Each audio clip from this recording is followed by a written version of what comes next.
Hello everybody and welcome back to the shop. Today's project is some pretty heavy fabrication for all of the welders out there.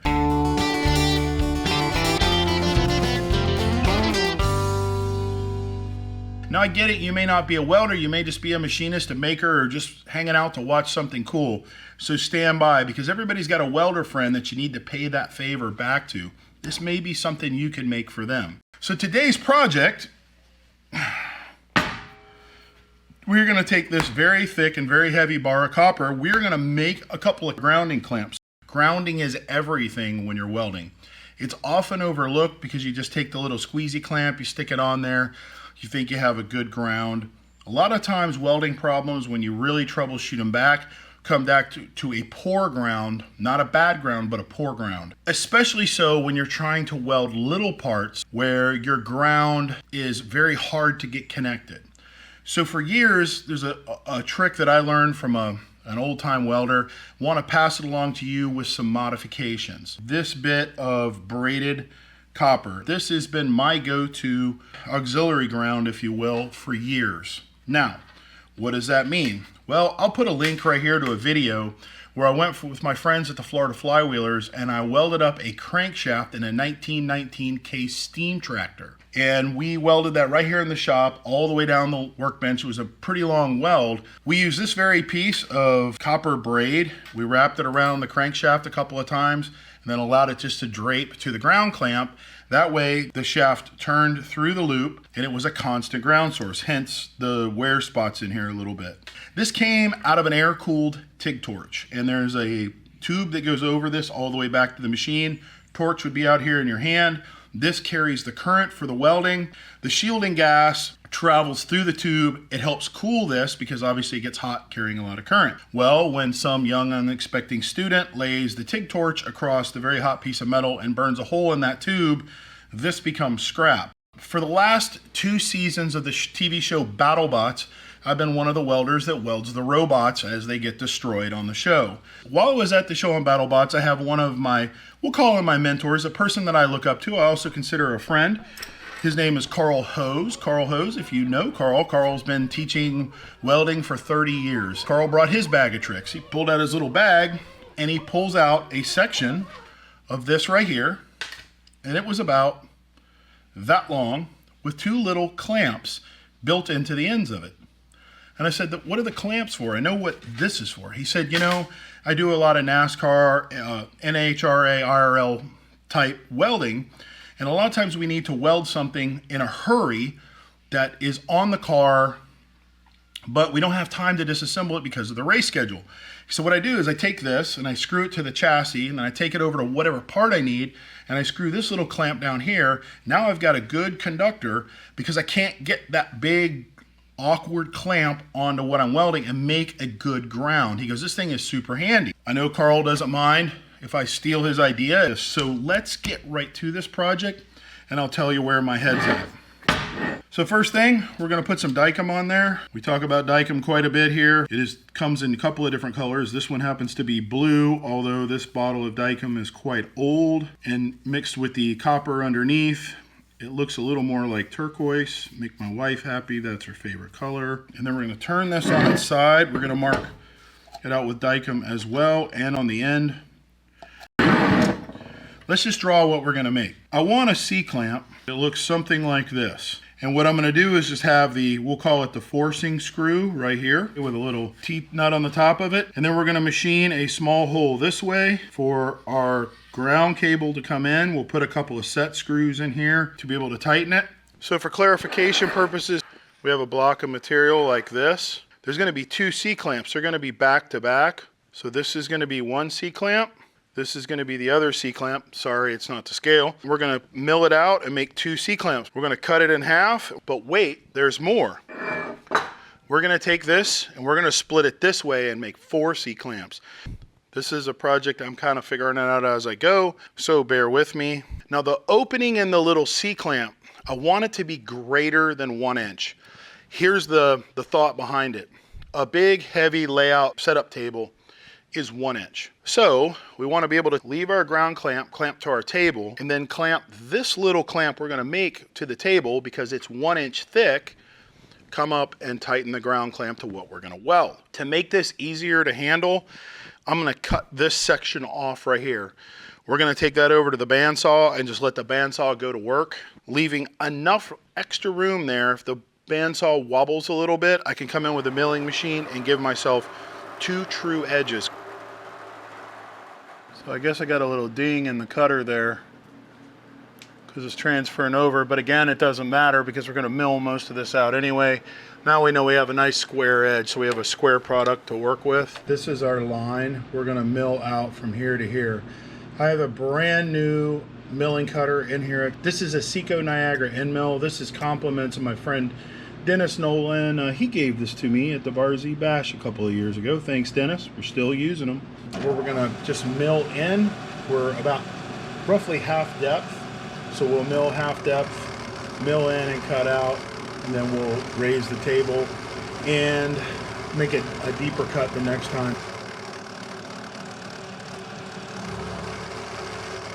Alright, so second verse, same as the first.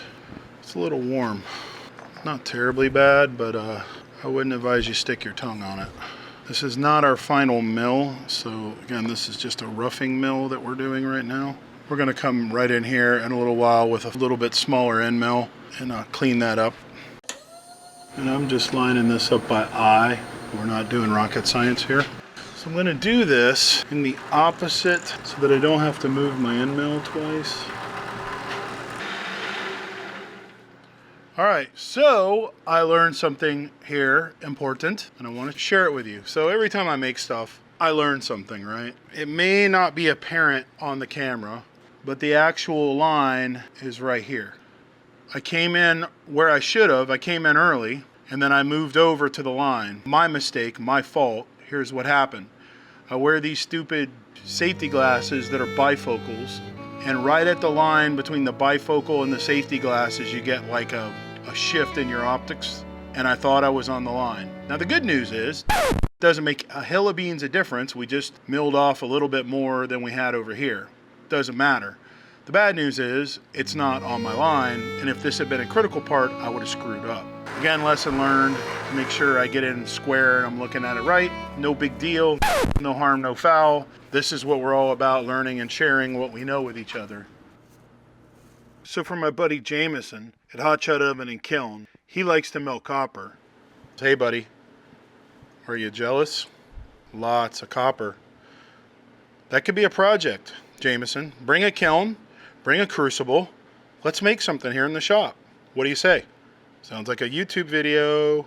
Okay, so we've changed to a little bit smaller diameter cutter. We're not doing anything but just clean it up nice, make it look pretty. This is another Seco Niagara cutter. Compliments my friend Dennis Nolan.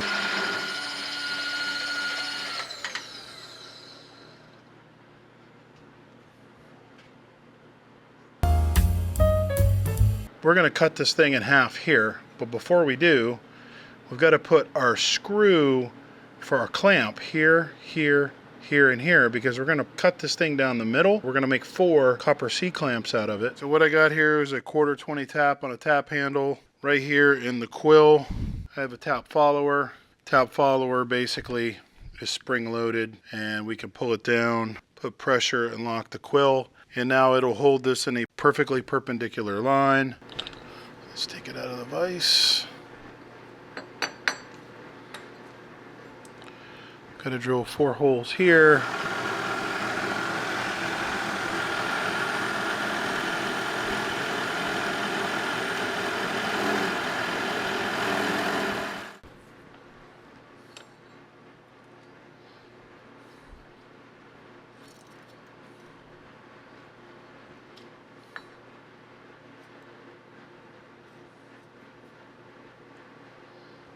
We're over here on my dual bandsaw, and we're gonna section this into 2 halves, and then we'll take the 2 halves and split them this way. I've got a nice straight line to follow here, so I think what I'm gonna do is just run them through the saw this way and cut it in half, and then cut the other 2 parts the other direction.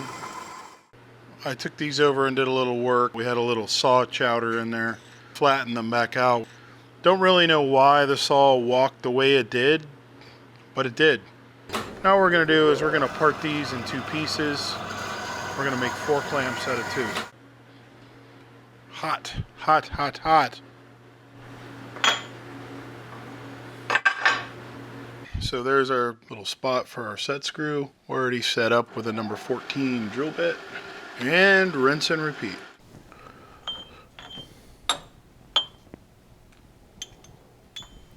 So we're at the workbench here, and we're going to tap a few of these holes. I'm going to forego putting it in the milling machine and doing the whole keep it straight. We're only tapping through about that much. The grub screws that I found that are probably the most correct are 1/4 28. So in my tap and die collection, I found a 1/4 28 tap. Put a little tap magic on the hole there, and we'll just keep that tap nice and straight. This is the way my dad taught me to tap holes. We didn't have a drill press when I was real young. We had a box of old rusty taps though, that's for dang sure. I'm not sure, it might have made me better at doing this because you had to be so careful to keep the tap straight, get it started straight. I broke a fair bit of taps over the years, and that ain't no fun. So we have 4 of these bad boys ready to rock and roll. So these are probably going to get pretty hot when we run them over this wheel. So we got 4 of them, so we'll just swap them back and forth, give them some time to cool off.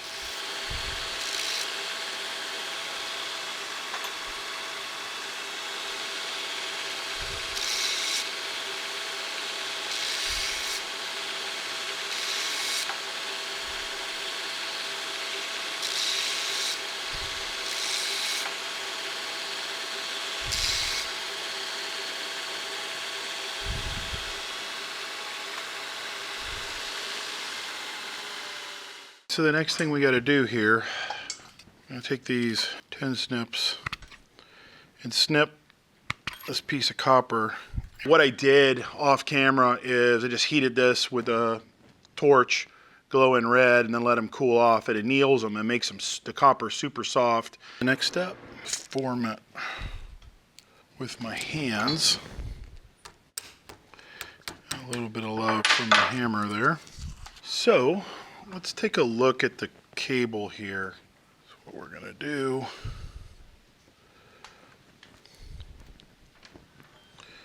Let's put this right up in that hole. So right now that little copper piece that we curved is right in front of the hole. And then what we're going to do is take one of our little grub screws, put that grub screw in there. Set screw, grub screw, same thing, different name. And we're going to give it a little positive forward reinforcement. If we took this grub screw and we just ran it straight into the copper, it would just mash the copper and it would splay out and get ugly and not give us a good clamping. The little copper shield that's there, it'll now form almost like a crimp around this copper braiding here to make a real good electrical connection to that piece of copper. One last thing we got to do is make the little clamping screw or the little forcing screw in the clamp. That'll put pressure on the copper part of the clamp to whatever we need to ground to, make a good electrical connection. So I've just got some 1/4 20 all thread rod. I've already cut it to length off camera. It's pretty boring. I've rounded the ends, put a little ball end on it, so when it makes contact it doesn't dig in real bad and make a divot. And for the little T-handle part of it, just some pencil rod. I chopped off a couple pieces and then smoothed off the ends on the sanding machine. I've got my Lincoln Aspect 375 here. This would have probably been a job for my TIG 200 today, but I'm gonna be honest, it's a weekend. I'm feeling a little like I'm getting to the end of the project, just wanted to get done, and the Aspect's closer. Aspect's a great machine, so that's what it's actually just the closest one to the plug. I got it set to 70 amps DC TIG. We're gonna TIG this. So a little bit of silicon bronze work there. Pretty simple.